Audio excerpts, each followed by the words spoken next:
Hey, everybody. Welcome to A Mighty Blaze. I am Jenna Blum, one of the co-founders of The Blaze, here with my other co-founder, Caroline Levitt, and our Crime Time host, Hank Flippy Ryan, and our number one book seller, Mary O'Malley, and our scheduler and also our host of Enthused for Debuts, and Ellen Commissar, who is our Twitter director and also going to be hosting a debut show in January. Welcome, luminaries. I'm so happy to see you at our holiday pop-up. Hey. We're all trying not to talk over each other until we were all quiet. Right? They're a very, very quiet team of people here on the Blaze. Well, I'm just going to drink and talk about fun holiday stuff. Today, we are here to share our favorites of 2023 with you so you can stuff yet more stockings, make your TBRs even taller, and also get ready for 2024 because we have got some recommendations for the new year coming up for you. First, a quick commercial for the Blaze. If you are joining us as a repeat offender, welcome back. Thank you for bringing your party to our Blaze. And if you're new here, we are a team of 35 professional volunteers dedicated to linking authors and their readers in the age of COVID, now hopefully in the rear view and beyond. And we are going to bring you new books and our favorite books every week on various shows on Facebook, on Twitter, on Instagram newly, and on YouTube. And don't forget to sign up for our newsletter at www.mightyblaze.com. We'll never have literary FOMO ever again. No more FOMO. Nobody likes that. And now I am thrilled to hand the mic off to Caroline and her tiny hands so that they can tell us what they loved about this year in the literary world. Caroline and Hands, take it away. Okay, there were a lot of great books this year. The first one I want to show you is My Life in Paper, Adventures in Ephemera by Beth Kephart. The reason why, part of why this is so special is Beth designed her own end papers. She made her own book. Beth actually makes things out of paper, and this would be just a tremendous gift. It forces you to look at your own relationship with your own papers, like diaries and letters you might have saved, drawings you saved. It's all completely incredible. The next book that I want to talk about is, for those of you who love literary fiction, look at this gorgeous cover, Above the Salt by Catherine Vaz. It's a love story. It's more than that. It's a family saga. It's just gorgeously written in a beautiful book. We also have Bookends, Sibby Owen's book about being a writer, and to look forward to for next year, Blank, which is about writers facing the blank page. I absolutely love this book by Stephanie Ganji because it features a heroine who is not a sweet young thing, but somebody in her 60s or even 70s. And it's just brilliant. And also Stephanie is she's just a terrific writer. It's also in paperback, but this is the hardback. I like the cover better in the hardback, so that's why I'm showing it. We also have, I just have two more. This is an older book, so I'm cheating, but I love this book. This is A Friend of the Family by Lauren Grodstein. Her new book is now a Today Show pick, and I completely forgot the title of it. Does anyone know? It's a Today Show book. Well, anyway, it's a Today Show book. This was her second book, and Stephen King interviewed her for this book. It's absolutely fabulous. You should get it. And then finally, for those of you who like thrillers, we have Broadway Butterfly by Sarah DeVello, which is based on a true life crime. And wait, I lied. I have two more things to say. At the Blaze coming up in 2024 is Francine Prose, 1974. It's kind of a memoir. It's an amazing book. I read it in galleys. It's really great, and she's really great. And Splinters by Leslie Jameson. All I have to say is her name, and it's great. It's about her life. It's about marriage and unmarriage, and it's just completely fabulous. And wait, I lied again, because we have several Blazers who have books out. We must not think of ourselves. That's Lauren Grodstein. Thank you so much. It's a wonderful book. Trisha Blanchard has a book coming out. Mark Cecil has Bunyan coming out. And also Jenna Blum has I forgot everybody's titles. I'm so sorry. Help me, Jenna. Jenna Blum has Lessons from an Old Dog. about It her would dog. be. Yeah, thank you. Please, I Yes, just but like her. and Shockingly, so does over my shoulder. and Hank has a wonderful book out, and I didn't write the title down, so I am so sorry. Yes, one wrong Oh my word. God, look how she does this with her face, where she does like the Hank Ooh. facing split screen between Hank's Isn't that actual face great? and the book cover. Isn't It's that like, disturbing? It's disturbing. I don't know. I In a think you good should way. always walk around like that. I want to see you all do this though. I want book faces from all of you. Okay. I'll do it. Oh, Make your book. I'm gonna turn the mic over now to Hank to talk about her favorite books. Do it.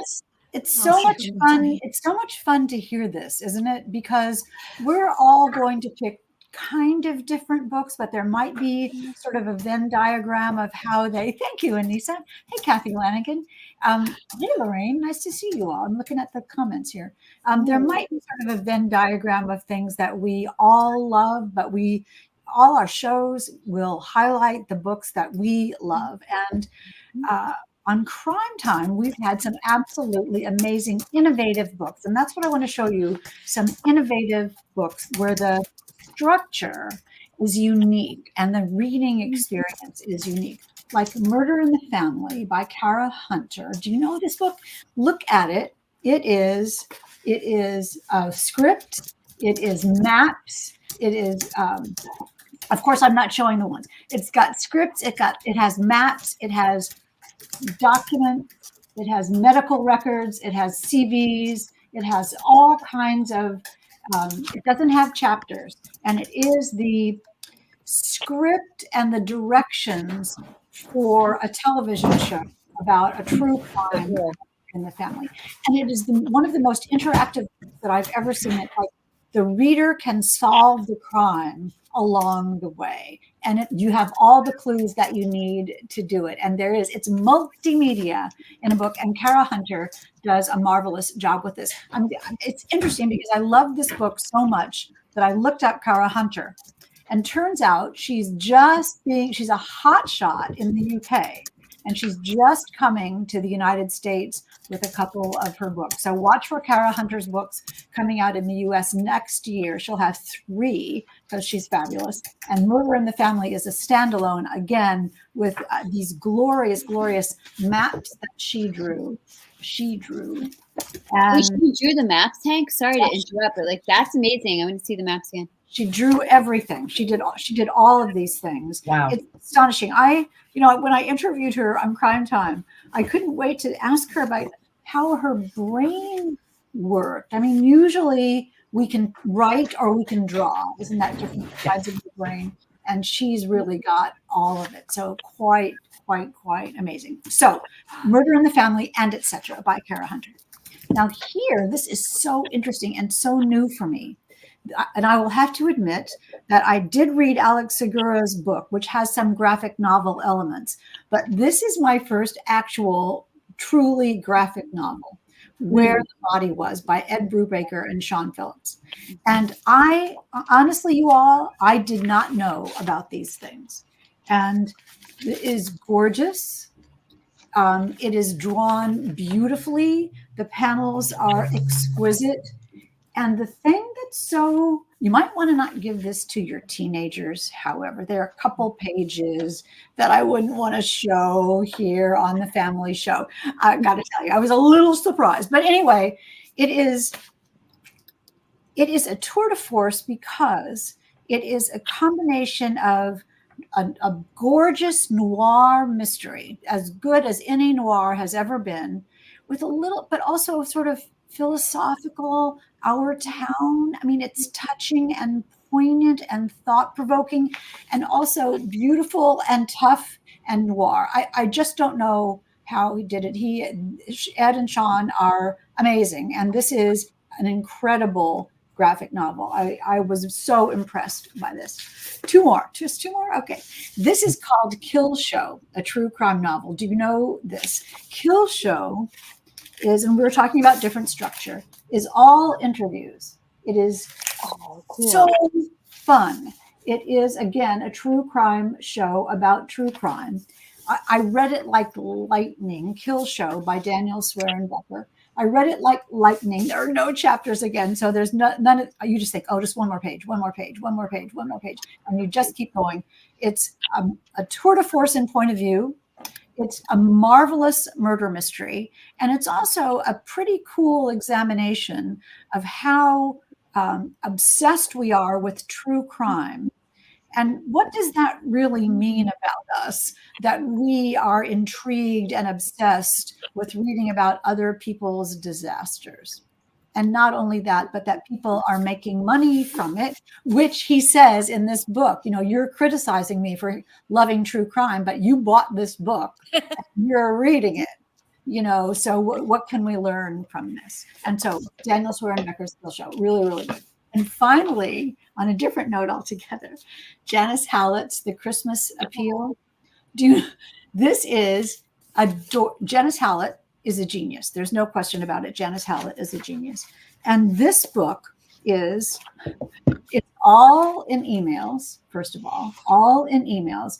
And you just zoom through the emails because she's so good at characterization. I know Anissa has read this, I think. All in emails. And the conceit of it is that a big shot in a law firm has given his 2 law clerks a stack of emails and says, read these emails and tell me if you can figure out what's going on here and see what happened and see if you can figure out who the culprit is. So the 2 law clerks are sort of a Greek chorus along the way. When you read the emails and then you hear the 2 law clerks saying, I don't know, what do you think? I don't know. Well, remember that guy, the email about the thing? So it's a wonderful way of reminding the reader what the story is. So Janice Hallett, it's adorable. It's a perfect gift for anyone. It is laugh out loud funny, absolutely so, and a great gift for anyone. Just a lightning fast again read, and so clever and so much fun. So those are my uniquely structured for Christmas novels. I love that. And we're going to return to ask you what your most anticipated of 2024 are, including yours, right? Because then we get to see Bookface again, which is like my new favorite thing. But who would you like to pass the mic to for? I will pass the mic down on my screen to Mary O'Malley. Awesome. Good choice. There are no wrong choices here. We're filled with great books. I'm so excited to be here. I do want to point out for anybody who's watching, if you're like, this is all great, but I'm not going to be able to get that book and get it in time if I'm ordering it. I'm here to tell you, yes, you can. You can get a Libro.fm audiobook of any of these titles. They don't need to be in stock in your local bookstore. They don't need to be in stock at bookshop.org. Because Libro.fm, if any of you are listening to audiobooks and you are still on that big A, Libro.fm is a social purpose company. So they put social justice causes above profits. Costs the same as that other service, but your credits never expire. And you can listen across devices. Once you purchase an audiobook, it is yours to keep. It doesn't go away if you discontinue using that service. And a portion of every purchase benefits the independently owned bookstore of your choosing. So I know The Blaze is an affiliate of Libro.fm, and it is the way to go. Also, they've never sent anybody into space. Not once. And they did not rename Twitter. Also, they send you good swag. I have a Libro hat that I'm very proud of. They send you great swag. They've never sent anyone into space. And you're doing just so much better for the planet and bookstores and bookish people. All the recommendations are by real booksellers like me, not an algorithm. So that's my commercial for Libro. Wow. Now, for some books that make amazing gifts, Ross Gay, The Book of More Delights. If you have a reader in your life and you are not sure what they want to read, what they like to read, you don't know what genres they read, anybody who loves the written word is going to adore this book of essays by Ross Gay. His essays literally speak to my soul. Whoa. They are the most beautiful things. This is one of my most, this and his original, The Book of Delights. You can get the two of them as a lovely little set. It is one of my very favorite books to give any reader. Also, makes an amazing host gift because not everybody drinks, not everybody wants chocolates, but pretty much everybody in my life I know would love to have a copy of this on their desk, on their nightstand. They're just short little 1-2 page essays, and they are the most, they speak to everything in life. And Ross, he finds things that on the surface seem painful and finds a way to elicit joy from them. There's joy to be found in every experience, and it's magic. So, It's so much number better one, than giving a candle. Don't yes, give the candle. Give Ross Gay. give Ross Gay. Give Ross Gay. If you have a bookstore nerd in your life, then In Praise of Good Bookstores by my book-selling buddy, Jeff Deutsch. He is at Seminary Co-op in Chicago, and he wrote this book just as it says, In Praise of Good Bookstores. He talks about the importance of bookstores, why they will never go away, why they must never go away, what they do for our communities. So this is a wonderful gift to give somebody in your world that is a bookstore nerd like me. This is my other biggest gift book of the season. It is The Comfort of Crows by Margaret Renkl. And oh my goodness. Again, if you have a reader in your life or a nature lover, a gardener, any of those people, this is written in 52 essays that follow the year in Margaret's garden. And it is beautifully, beautifully illustrated by her brother, which I thought was absolutely beautiful. And it's one of those, it's so lovely that you sit, you read that first essay, and then you just want to set it down and absorb what you've just read. It's so, so beautifully written. Another one that makes just an absolutely perfect host gift, a book club exchange gift. You know, when you're giving somebody who you know is well read, but you want to give them a book they'll treasure. This perfect for your in-laws, for Grandma Jane, Grandpa Joe, any of those folks. The Comfort of Crows by Margaret Renkl. And then I've just got a few. Asking me to choose a few books is like asking me to choose a favorite grandson. I can't. It's whatever one's in front of me at the time. But a few that maybe have slipped off people's radars. One of them is by one of our Blazers, The Society of Shame by Jane Roper. This is laugh out loud, hilarious, but it's got heart, it's got depth. I snort laughed as I was reading this. It is a commentary on just the world as it is right now. And it starts with this woman whose husband is a politician, and she comes home early from a trip. And, their marriage isn't great, but she shows up, she's, doing the good politician's wife thing, and finds him in the most cliche situation that you could possibly find, where he is messing around with one of his aides. But while this is happening, her garage is on fire. And the next thing you know, she's standing there with all her world crumbling down. But what is the big thing that everybody's focused on? The fact that this woman has a period stain on her pants. Absolutely. It goes from there.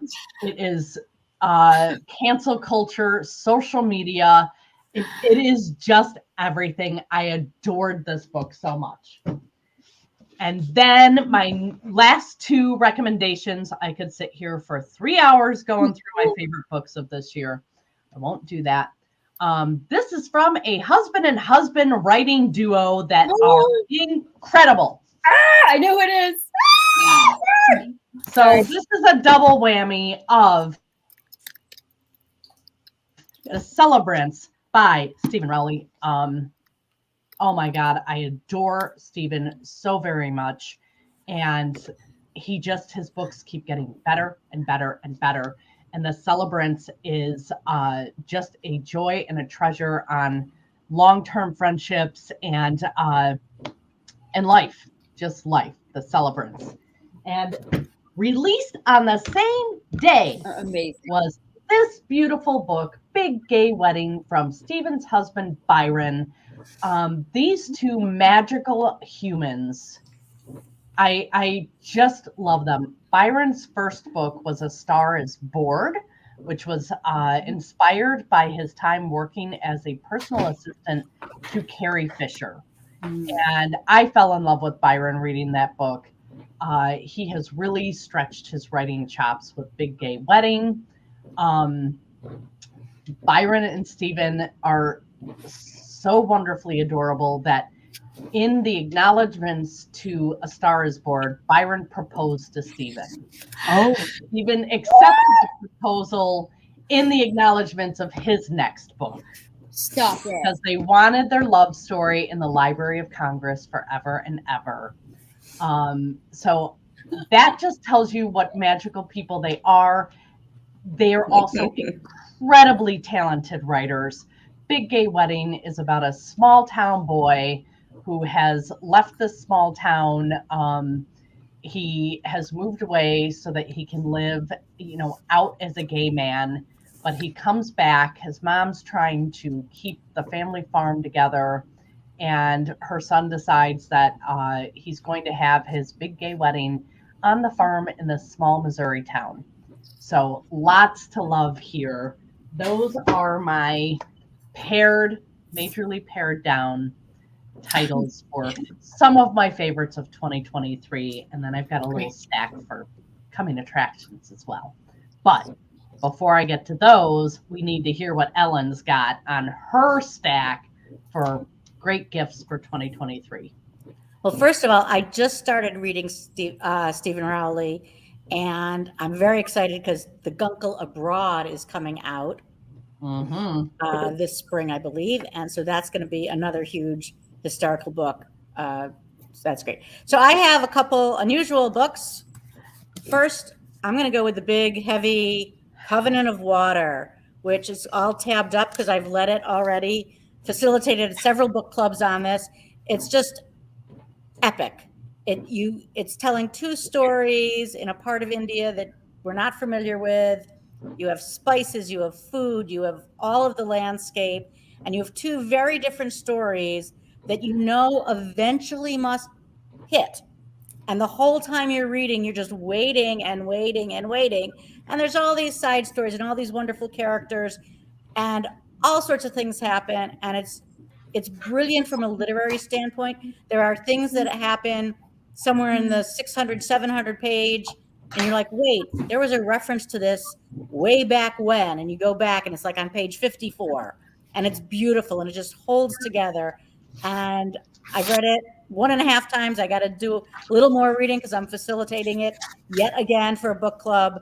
But it's a gorgeous book, and it's worth staying with. The two storylines do connect, and once they do, it's beautiful. The second book is a very different book for me, but it was very relevant.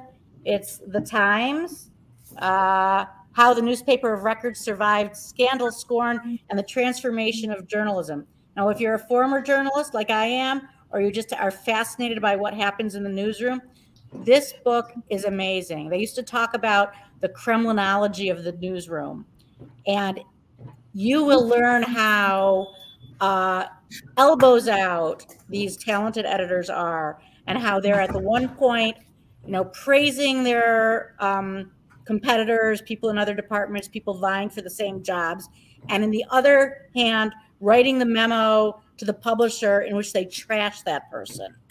And then they're also sharing, so and so trashed you, and I'm going to show you that memo. So it's just really, if you want to figure out how to be a nefarious editor or corporate type, this has all the tricks, and there's a lot of just good juice. So if you have followed the Times through all of its many scandals of late, this is really good. And the final book that I'm going to recommend, I read so much this year, but this is Take What You Need by Idra Nove. This is her third novel. She does have a book of poetry coming out this spring, I believe. And this is sort of like Demon Copperhead, dealing with drug use in contemporary America. It's in Appalachia, which is where she's from originally. And it's the story of a daughter who is gifted her former stepmother's strange art projects, which are these, and this woman works in steel and is building these large, crazy things in her house and dies. And the estranged stepdaughter gets the phone call saying, guess what? You've inherited these. And she goes to this town, which is sort of stuck and depressed, and you get this whole story, both of her life going backwards when she and her stepmother were together. It's told in alternate voices. It's a slender book, super powerful. And her first book, which now I looked up the name, and then I have promptly forgot it. Just give me 1 second. That's stuck. Those Who Knew was her debut novel. And I kind of found Idra in a big stack of books for a fiction panel I was going to moderate. And I pulled that book out and I said, this is somebody who's going to be big. And I'm very proud of her. I tell her that all the time, that I got to spot you, which is why I'm excited to be hosting the debut show starting in January. I will be hosting once a month, as will our Lit Fic host, Bo Ellis, and she's going to be hosting. So I'm going to be doing literary fiction, historical fiction, and maybe some memoir. First up is going to be Northwoods. There's already a book with that name, but this is another book with that name by Amy Pease. It's just a really fascinating murder mystery, detective story, family drama, romance, you name it, it's in there. It's just a really nice read. You don't really figure out who's doing it at all, but you get a lot of insights into this very small town sheriff's department where the protagonist is working for his mother, the sheriff. So that was really good. Another book, which I'm sure, well, I shouldn't steal, maybe I will steal Mary's thunder. She's put me onto this one. I'll let her talk about it. No, you talk. Go ahead. I haven't started it yet, so you have to talk about it. But she told me I have to get it, and so I was able to get the arc. I'm very excited. And then the one I'm just reading now, and I hope I can get this book on the show, is Jaded, and it's about a young woman who gets a little too drunk at a holiday party and is graciously taken home by a gentleman who is worried that she's going to get taken home by a wrong guy. And of course, the gentleman who takes her home is not the right guy either. And she's abused, and she now is trying to figure out what it does to her relationship and her work and her aspirations, and how she tells her family, her parents, the one who's Korean and one who's Turkish, how do you tell your parents that this is what happened to you and this is why your life is sort of going into a bit of a tailspin. I'm almost done. I've got like 30 pages left. I don't know how it wraps up, but I'm really enjoying it, and I've got a note out to the editor, to the publicist, so hopefully we will be talking more about Jaded in February or March. So that's what I got. We are so excited, Ellen, that you and Bo are going to be hosting Debut Spotlight for us. And again, Ellen's going to be doing lit fic, as you just heard, and Bo is going to be doing, for the first time, like genre debut. So she's going to be doing sci-fi, horror, and speculative and fantasy. So all y'all who are a big fan of the genre books, come on over to our new and improved debut show. So I'm going to do like a quick lightning round of the books I love this year, maybe then pivot, like be the hinge to the books that I'm excited about next year. We have a couple of audience questions that I want to end with. So if you're watching that, hi Karen. Oh my God, Karen's here too. Karen. Hi. And subscribe to our newsletter, which you should be, www.mightyblaze.com. Karen is the one who sends this out. It is her impeccable work that makes this possible. So she is bringing you your heaping delicious plate of literary goodness every week. And Karen, do you want to talk about the books that you like to totally put you on the spot since you just came to the classroom? Do you want to talk about your favorite books from this year before I go into my staff? Sure. Thank you, Jenna. Of course. Okay, so one of my most favorite books was The Secret Book of Flora Lee by Patty Callahan Henry. Sorry, I don't have it with me, but I just loved it so much. It was such a great book. Yeah. Another book favorite is The Little Wartime Library by Kate Thompson. That was a great historical fiction novel. So I'm a huge Kate Morton fan. So Homecoming was so good.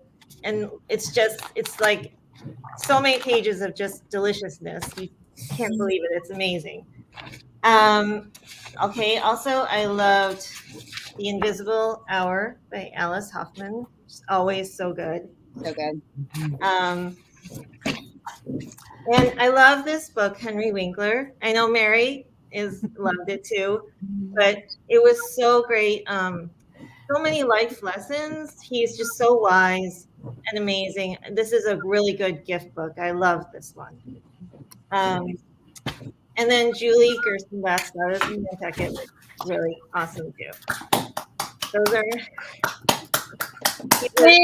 the Blazer. We love her. So that's those are my 2023, and I have a couple for 2024. If we're talking about those now, or Sure. Yeah. Why don't you take us on into the new year? That would be amazing. okay, great. I love Natalie Jenner. She is amazing. She's so good. So Natalie Jenner wrote Bloomsbury Girls and the Jane Austen Society. So her new novel is Every Time We Say Goodbye. This is really good. Again, historical fiction. It's about war, so it's very well researched, and it's about the pain of war, things that happen to this one woman, and it's really very good. I really enjoyed it.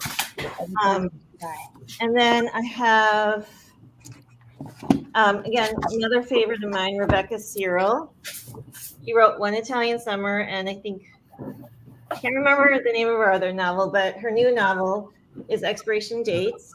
And this was really fun to read. So that's a good one. And of course, Pink, excited to read this one. Thank you. Thank you. No, do your book face. Do your book face. Okay. Oh, wait, hold on. All right, let's get a close up of that. Go ahead, Karen. Do your book face by make your face be half the book. Okay. The other. No, the other side. Other side. Like There we go. Oh, there we go. Okay. Yeah. Yeah, Oh, that's good. Yeah, that's good. That's good. So I'm so excited to read this. Thanks That's to Mary for letting me have this copy. So this is amazing. My pleasure. Okay. And then ones I don't have books for, but I've read The Things We Didn't Know by Elba Iris Perez. Again, very good novel about a brother and sister and a coming of age novel. The Women by Kristen Hanna, like so amazingly powerful, really just so good. Yeah, and I think that's it. So thank you so much. Yay. Great titles, all of them. Really good. I'm trying to put these, I know, I'm trying to put them up in the comments as you guys are saying them. I'm seeing a lot of enthusiasm. And Hank, I need an arc, please, of one wrong word so I can do book face like all day, every day. I'm just going I cannot wait to see it. You're so perfect for that. All of you. I need. So yeah, I'm gonna look you up for that. Okay, I'm gonna do a quick run through. I have so many books here. And I'm gonna do my my faves from this past year. Daughters of Nantucket. I'm gonna give another plug for this. And Jane Roper's Society of Shame. These girls were both in my writing workshop. So I got to see the books when they were manuscripts before they became books. I could not be prouder of them. I like walk around with this, like I have wallet photos, like from the olden days. I'm like, read this, read this. So Jane's book is so funny. It's such great biting social commentary. Nantucket Great Fire of 1848 and how it affects three very different women. So if you love your disasters the way I do, like characters you care about thrown into a conflagration, this is your book. Then these are my interviews for this year too, some of them. Goodnight, Irene, for all of you historical fiction buffs, my friend Luis Alberto Urrea. It's his World War II book based on his own mother's service as a donut dolly, which is the women who were in the Red Cross trucks giving out donuts and coffee to the soldiers, but they actually were like at Battle of the Bulge and at Normandy, and they did everything that the men did, and they were like, "Don't call me Dolly," and that was their rallying cry. They were often like the last women the men saw before they died. So these women like went through everything that the men did, and this is the first book I've seen really written about women in war that like feels like you're reading Saving Private Ryan in a way. Like it does not skimp on what the war is really like. I was so moved by it. I'm gonna do, this is my like giving to everybody book this year, Andre Dubusse, who I love so much. By the way, I interviewed all these guys. So if you go to our YouTube lit library, which is AMB/YT, you'll see all of our interviews with everybody forever.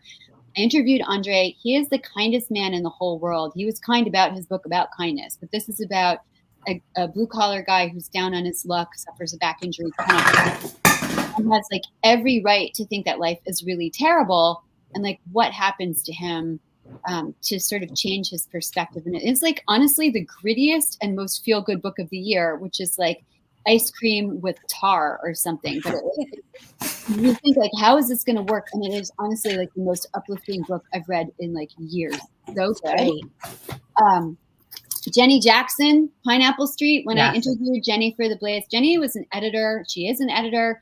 She's the editor for our friends Chris Bajalian and Courtney Sullivan and Kevin Kwan and like so many other writers I love and admire. And then she wrote this phenomenal book about super rich people in Brooklyn, which you would think like, yeah, we need another American book about rich people. Like we need a hole in the head. This book is so funny, you guys. It is so sharply observed. It's so funny. Mm-hmm. I read this in like a day.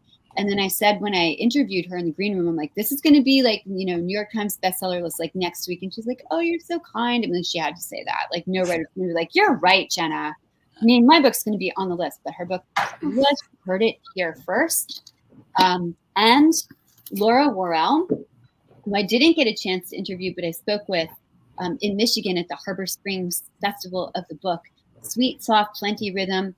How many of you out there like books about bad men? This is your book. So this book is about a jazz player who like sleeps around with all of these women, and it's from his perspective and the perspective of the women, and like what are the consequences of his actions. So it's kind of like the Seven Husbands of Evelyn Hugo, except it's like all the women. But there is some writing in this that is like the most addictive and the truest writing I've ever seen about like what makes women fall in love with bad men and like what is that experience like. And also it is beautifully written and very musical. So those are some of my picks. It's like I have like stack. You booksellers know you get to be like, you get to be like very, very strong when you're a book person because you're always carrying around big armloads of books. So I have like very strong biceps. I'm going to do a quick run through of my favorites for 24 and then hand the mic over. And then I'm going to make sure we have a little room at the end for the audience questions and answers. Hank, I need your book, One Wrong Word. In the meantime, I have my friend Edwin Hill's book, Who to Believe, which is a thriller for all you thriller fans, comes out in January. I'm going to be interviewing him then here on The Blaze. It is so good. It is. He has hit. I mean, he was always wonderful, Edwin Hill, and from moment one in this novel, it is immersive, and then gasp worthy throughout. I absolutely. He's so brave, Edwin Hill, in this book. So brave, no holds barred. It's absolutely wonderful. I so agree. Thank you. That sounds very much like present company, I have to say. So I'm really glad. I'm going to co-sign Karen's pick of The Women by Kristen Hanna, which is about the experiences of nurses in Vietnam who then came home from Vietnam and were told there are no women in Vietnam. So not only were they shamed for their service, like the men were when they came home, but they were also told that their service didn't actually exist. And I read this just like compulsively, addictively. I am going to be interviewing Kristen as well in February, so hop on and we'll have a little chat about this. Bring all of your questions. Neri, you know this dude, True North, right? You just met my friend. I love Andrew. Right? Going to be interviewing Andrew in January. I love this because it's about the floods in Wisconsin in 1993 and how they affect a rafting, like a family who takes over a rafting camp. And I totally love it. All you Midwesterners out there, y'all need to read this. You will totally recognize the terrain, but also it's a great meditation on family. And on what it's like to respect and live on the land and what the fate of the land should be. So I cannot wait to interview Andrew. Kate Christensen, big fangirl of hers forever and ever. Welcome Home Stranger, interviewing Kate in February as well. This is about a menopausal woman who is a scientist and studying global warming. What happens when she gets called home to deal with her sister who lives in a McMansion and her sister's family after their mom dies. And the mom was wretched and horrible. So it's kind of like a coming of middle age story, but more like a reckoning with middle age story, like with incendiary hot flash flame language. So you will love those of us who know what I'm talking about. My dear friend Trisha Blanchett, who is a Blazer as well, who does our podcast, has Herrick's Key coming out. These are her first 2 books. I don't yet have her new galley. Herrick's Key comes out in February, same day as Caroline's Day of Wonder. And if I had Caroline's book, Caroline, can you hold up Days of Wonder, please? Oh, Mary! I need this also. I need all of our beloved Blazer. Like, I can't wait to. I had to fight for this. I had to put like 8 requests in. Publishers send me galleys all the time. And I almost had to like drive to New York and knock on their door to be like, could you please? Yeah, I'm going to drive to like Caroline's store because I know she has it now in her office, which is closer than getting to you, Mary, although I know where you live too. But like, I need that. But Trisha's book is coming out the same day as Caroline's, which is April 23rd. Am I right? Yes. Boop. And finally, my friend, our thoughtful bro, Mark Cecil. I love how Mary's like flipping them all out. Bunyan and Henry, or The Beautiful Destiny, comes out March 26th. I'll be interviewing Mark here on The Blaze as well. Again, for you Midwesterners who love you a good Paul Bunyan story, and who does not like a giant lumberjack? I just have to say, sexy giant lumberjack. Also, this is a retelling of the American myth, and it is a huge-hearted. Anybody who's watched Mark II interviews, not surprised.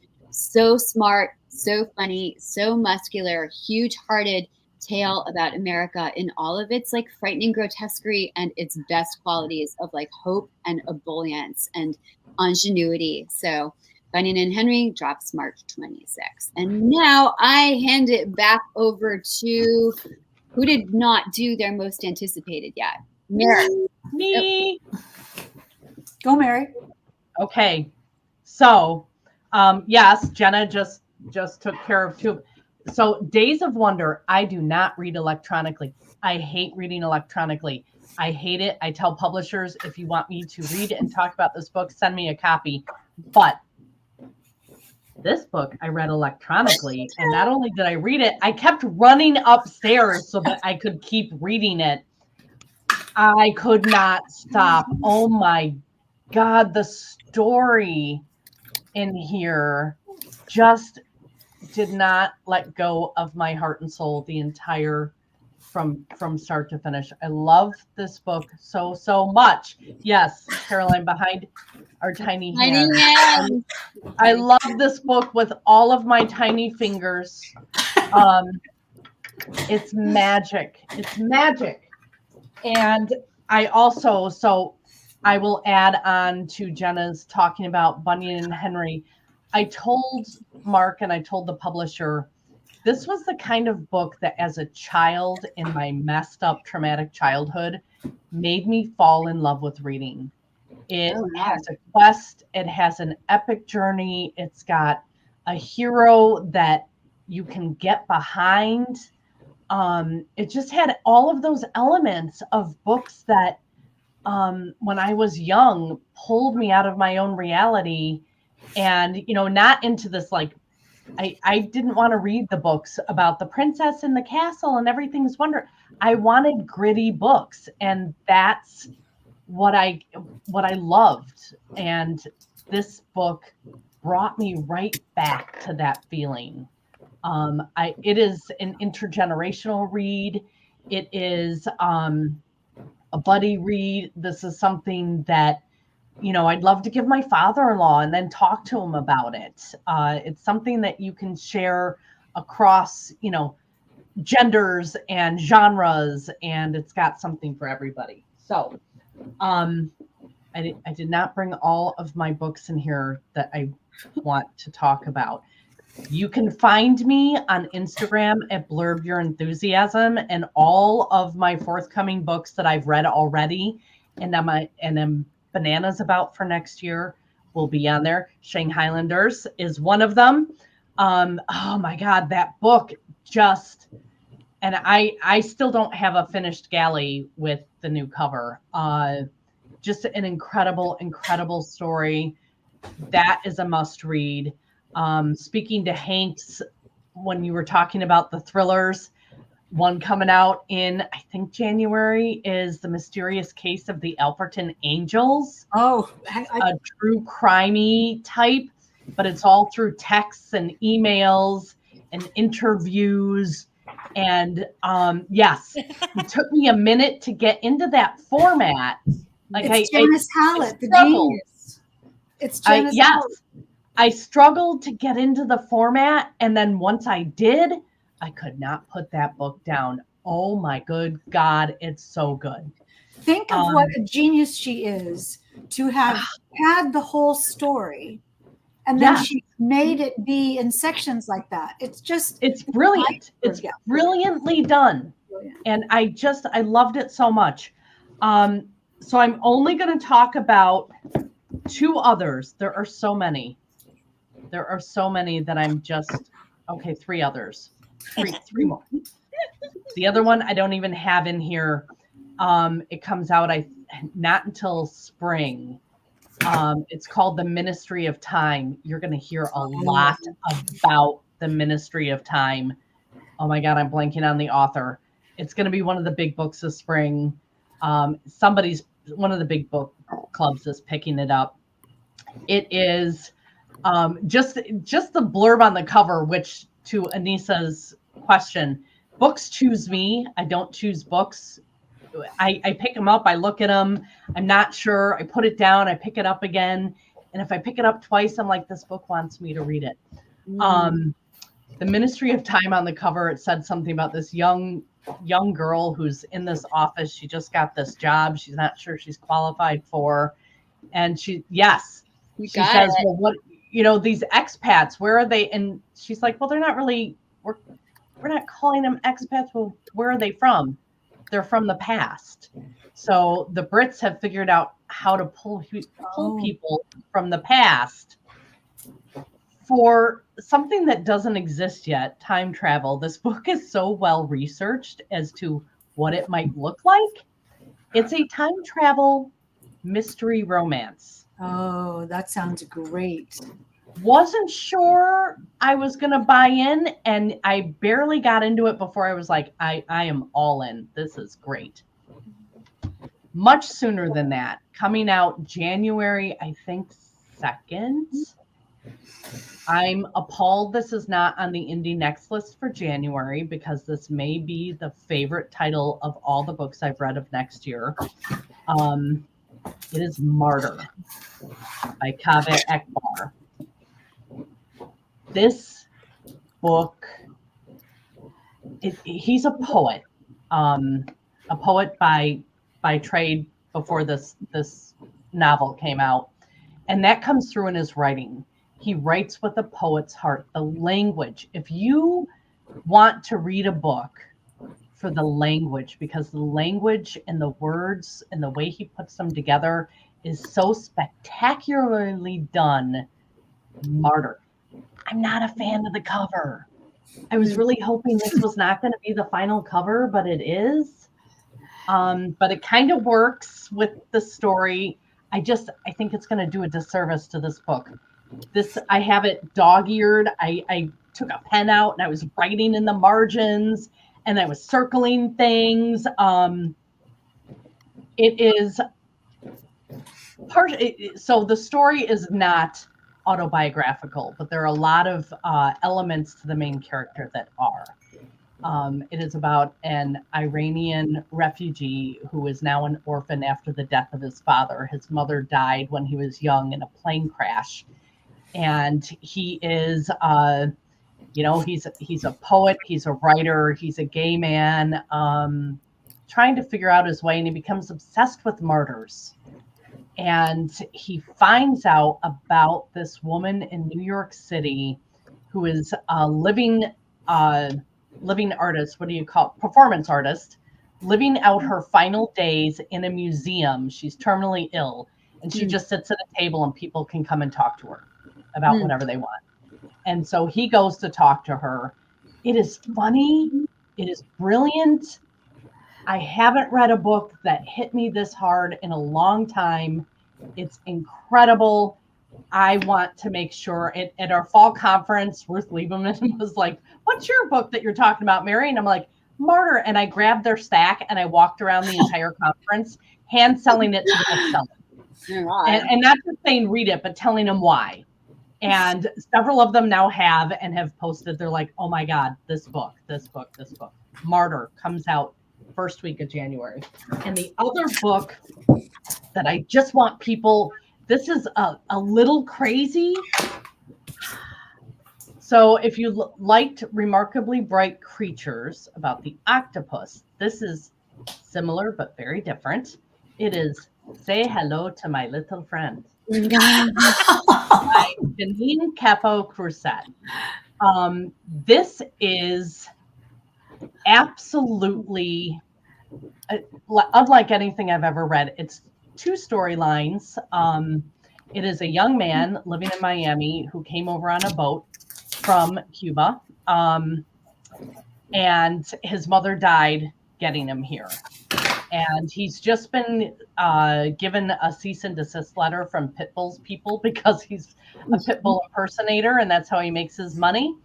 And so now he's got to find another way to make the big bucks. So he starts delving into his mother and his past, and he wants to be all that. He wants to be a big shot, and he's got big dreams and big aspirations, and not a lot of motivation. And then the other story that's Robin, yes. The other storyline that's going on is about Lolita, who's an orca who was stolen from her pod of whales when she was very young and has spent the last 5 decades swimming in circles in the Miami Seaquarium. And the way this author brings these two stories together blew my head off. I will never in my life to my dying day forget the end scene of this book. Never. It's just incredible. And it's, like I said, the way she did it is just absolutely brilliant. So those are my... Shelby Van Pelt has really allowed authors to pitch these incredible books and have people say, "Okay, sure, that's swimming with the guy who impersonates Pitbull. Sounds good. That sounds good." Yeah. I told Shelby about this book at the fall conference. I was like, "Oh my God!" She's opened the door to these crazy matches because she proved with Remarkably Bright Creatures, how metaphorically gorgeous and touching that kind of combination can be. And, everybody's like, "Yeah, okay, how about this woman and a thing?" And it's been marvelous. It's been marvelous. Yes. She's just, yes. Well, I'm going to throw it out there. Anybody watching this that reads that book, I want you to find me when you finish it, and that last scene, find me and tell me what you thought. We will Shark find Heart is another great book with sea I was going to creature say, it and sounds like stuff. Shark Heart. that is a huge one. And who has not gone for the most anticipated 2024 yet? I think you, Frank, right? I can do it fast. I can do it fast. Well, Have go. you? I did. Quickly, and thank you all for the kind words about one wrong word. You know how much I appreciate that, and you know how much I rely on you totally. So Anissa and Sharon and everyone who said nice things about it, thank you. I'm very, I'm terrified. So it is good to hear that you are happy. Thank you. Quickly, two that I haven't read yet that I'm really enthusiastic about reading. This one is Swift River by S.E. Chambers. Dude, I'm loving seeing the nodding. So good. So good. It says on the back, a tender and irreverently funny debut novel about the complicated bond between mothers and daughters, the disappearance of a father, and the long hidden history of a declining New England mill town. So I'll never forget that main character. Oh my gosh. Oh my I might God. have to arm wrestle you for that, Hank. Well, we're a team. We Okay. share everything. And You'll then win. And then the new author I'm interviewing at a bookstore here in Boston, Harvard Books, named Elizabeth Gonzalez James, and it's called The Bullet Swallower. And it is a magical realism Western, if you can get your head around that. Have you read this too, you all? Have you read this yet or heard of it yet? I haven't, but I've heard great things. Same. I mean, look at the cover. Who would ever think? Yeah. And I cannot wait to read this. So I'll be talking to her. So in my genre, very, very quickly, and people that will be interviewing on Crime Time. So you know not to miss it every Tuesday at 4 p.m. ET. Mary Kubica is who I adore and I love Mary. She's not sorry. And she is so brilliant. Kubica, right? Kubica. Yes. She is brilliant and smart, and her books are unique, but every single book has her voice, and they're so clever. I look on the back, it says, because apologies are overrated. She's not sorry. Anissa says, love Mary. Mary Kubica. Mary's magic. Magic, exactly. So this one, I'll tell you, I had to stop reading it because I'm not interviewing him for 3 more weeks on Crime Time. And I wanted to read the book right up to the moment that I was interviewing him, so it could be really strongly in my head when I'm talking to him. Matthew Blake's Anna O. Have you read this too, Mary? I've been asking for a copy of that one because I have heard that there's a twist that will knock me sideways. Well, I'm only like up to about here, so I don't know about the twist yet.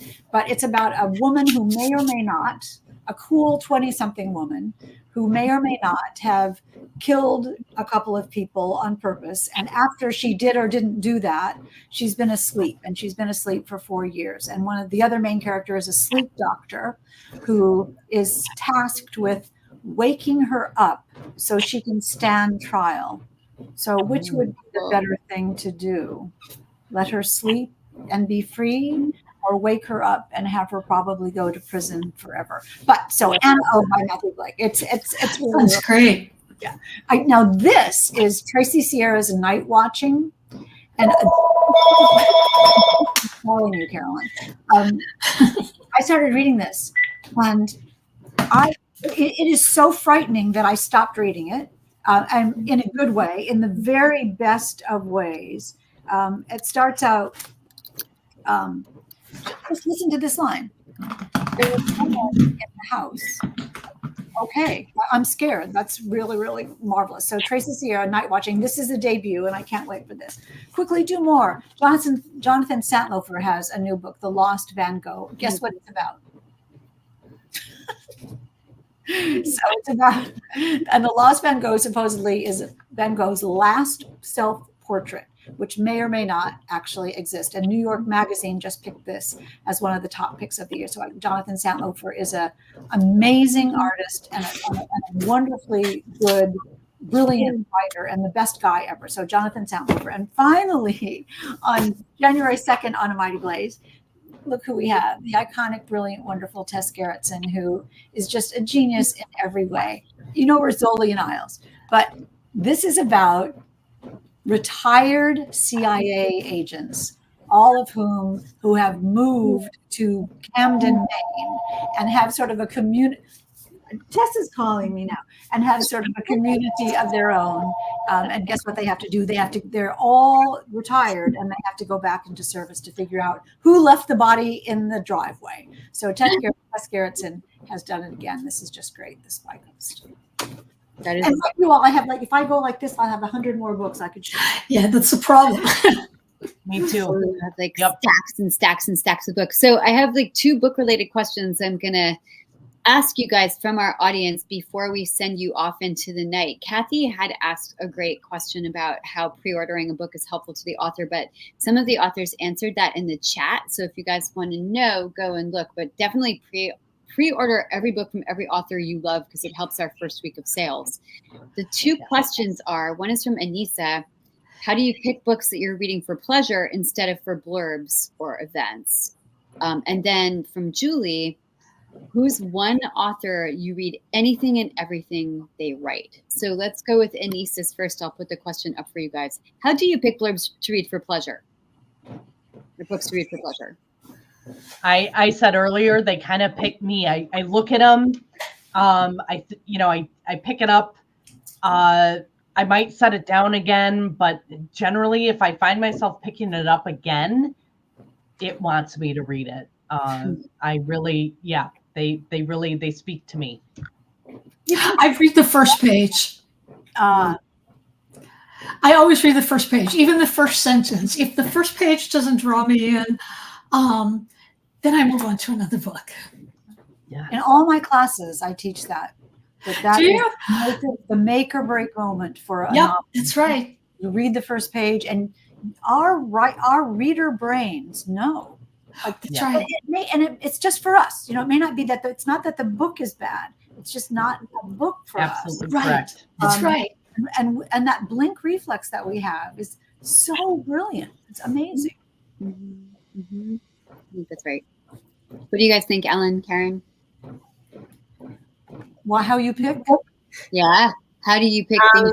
Usually, if I'm walking through a bookstore, I'll look at covers, and if a cover grabs me, then I'll look at, like you said, just skim the first page or read the back. And usually it's historical fiction or something kind of fun. But I've always been a cover girl, just always. You are a cover. You are a cover girl. Yeah, the covers are important. That's why we all fight so hard for our covers. But different conversation for the authors. Oh my God. How about you, Ellen? How do you choose reading for pleasure? Oh, you're muted. Sorry. I'm about the literary quality. If it's beautifully written, and if I see 1 or 2 beautiful sentences in that first few pages, I'm hooked. If I don't see them, I might still be hooked, but then it has to really be hinging on plot. Because I've read some books where the plot was, small. A small story doesn't go too far, but when the writing is gorgeous, I'm in. Always. I don't actually pick books anymore to read outside of what I read for, I don't have time. I read for Blaze and I read for my workshops, and then all the people in my workshops work for Blaze, and then their books come out. All of which to say, I'm always advising Blazers, don't pick anything to read that you don't absolutely love. I have the great, great privilege of reading books by authors whose careers I have admired and whose books I love. And I tend to really, really love books. So I'm lucky that way. But if I'm not reading for Blaze and loving those books, then I always look for a good story, well told. The story has to be good. The writing has to be good for me to say this is a good book. I don't do a beautiful language book with no story is going to bore me. And a good storybook with terrible language I might as well just watch commercials. So the people I'm interviewing have both of those skill sets. And then if I'm reading outside of Blaze reading or workshop reading, it's for research for my own books. So when somebody says to me, I have a book you should really read, I'm like, I don't want to read that. I have to pick my own book. Like I have to have something that is like appealing to my strange little Jenna heart. And one, I have an author, I'll pivot to the next question. One author, I read anything and everything they write. There's a book I forgot to laud this year's book. One of them is Andre Debussy. I always read anything that he writes because he has such a big heart and he writes beautifully and his books all have great stories. The other is Peter Heller, who I did also get to interview on Blaze. And Caroline, I know you have interviewed him. I listened to your interview. Fabulous. He's so wonderful. And his books, he writes about the American West where he lives. And I got to meet him also in Michigan at Harbor Springs Festival of the Book. But he starts out not knowing where his books are going to go. And he starts with like a sentence and goes to the next sentence and the next sentence. And what is amazing about that for me is that he is actually a wordsmith and his books still have incredible plot. Like that is such a hard thing to do. So that's my pick. Like anything he puts out, I'm going to read. Also, everybody on this call, obviously. Avi. Another writer who writes like that and who I read everything of is Elizabeth Strout. Anything she has, and the way they all connect one to another. And if you remember just a little bit of one, I just finished The Burgess Boys, which is an old book, and it was like, oh my gosh, incredible. Yep. It seems like the books that I'm trying to think of the ones that I would absolutely read and why I pick those books. And I have to say, whatever Lisa Scottolini writes, her new book, Truth About the Devlins, is coming out. I just got it today with a whole box of pretzels, which is hilarious what she sent.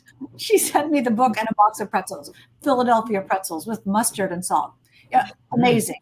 But she's really a genius about suspense and relationships and conflict and storytelling. So Lisa Scottolini and the other Lisa Jewell, brilliant with suspense. I mean, I don't know how she does it. I don't know how she takes all those strands and weaves them together with such clever dialogue and understated dialogue and layered storytelling. They're fast-paced stories, but they're deep and meaningful and powerful. Big books from Lisa Jewell and Lisa Scottolini. All the Lisas, Lisa Unger as well. Yeah. So I love reading in my genre. Hi, Katie. I don't have access to the comments, you all. So, and Anissa says, and Lisa is so funny too. Yeah, she definitely is. I don't have access to the comments. So hi, Katie. Nice to see you here today. You're so great to come to this. So it's fun for me to read someone who I admire and aspire to. So Lisa Scottolini, Lisa Unger. Why are they for all me? Kristen Hanna for sure. Yeah. I just doesn't matter what it is. I see her name come through and I know I'm going to love it. Lori Frankel, who has Family coming out in January. Lori writes family like nobody else, and her dialogue is so witty and so brilliant. I love her so much. And of course, Stephen Rowley, he's getting better and better and better, and I can't get enough of him. I'm just looking at my January releases. Yeah, those are names that if an art comes through, it goes straight to the top of my TBR. Do you order your TBR like I do? I move things from the bottom to the top and put things on the top, and they move down. I have a big, complicated system in this house. My husband's very tolerant. For me, it's William Kent Kruger. Yes. This Tenderland was a book that I literally, when I finished it, I had to sit there for a minute and I actually like hugged the book because I was just like, I can't do anything else but sit here because this book is so beautifully written and just touched me so much. I just loved it. And then Natalie Jenner and Kate Morton are my two other. Katie Crutchfield is in trouble. Katie Wassland is in trouble. All our TBRs are like tottering now. They are. And Caroline, do you have an author who you just like, give me more As soon as you finish, you Oh can yeah, well, I have millions of them. It's so hard to decide. It's definitely Ann Patchett, Oh, yeah. definitely Elizabeth Strout, who I interview just every year when she comes on the Blaze when she has a new book. She's wonderful, and she's also a truly wonderful person. I love Dan Shawn. I love Claire Beams, who actually has a new book coming out, The Garden, which is about motherhood and women's bodies. Leslie Jameson, I love. Who else? All I have to do is look over my books, and it's everybody. It's everybody.